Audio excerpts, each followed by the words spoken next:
కాంగ్రెస్ పై మాజీ మంత్రి కేటీఆర్ దాడి కొనసాగుతూనే ఉంది.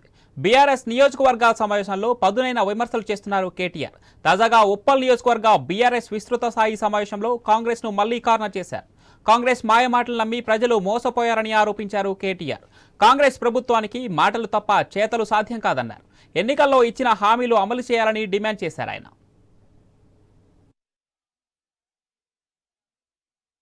జిల్లాలలో కొంతమంది పాపం సోదరులు సోదరిమణులు కాంగ్రెస్ పార్టీ చెప్పిన 420 హామీలు, వాళ్ళు ఇచ్చిన 420 మాటలు అవన్నీ నమ్మి కొంతమంది మోసపోయింది.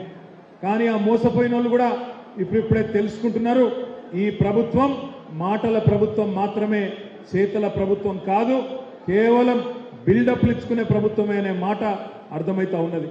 మా ఆడబిడ్డలకు చెప్పినారు, మహాలక్ష్మి అని చాలు చేస్తాం, బస్సు ఫ్రీ, బంగారం ఫ్రీ, మహాలక్ష్మి పెడతాం, నెలకు 2500 ఇస్తాం, 500 రూపాయలకు సిలిండర్ ఇస్తాం, అదే విధంగా ఇంకా చాలా హామీలు ఆడబిడ్డలకు ఇచ్చినారు. ఒక్కసారి గుర్తు చేసుకోండి, 100 రోజులు అన్నారు, మనం కూడా తొందర పడొద్దు, 100 రోజులు ఓపిక పడదాం. 100 రోజులు మార్చి 17 నాడు నిండిపోతుంది. 100 రోజుల్లో వాళ్ళు ఇచ్చిన హామీలు అమలు చేయకపోతే వాళ్లకు బొంద దవ్వుడు స్టార్ట్ చేద్దాం.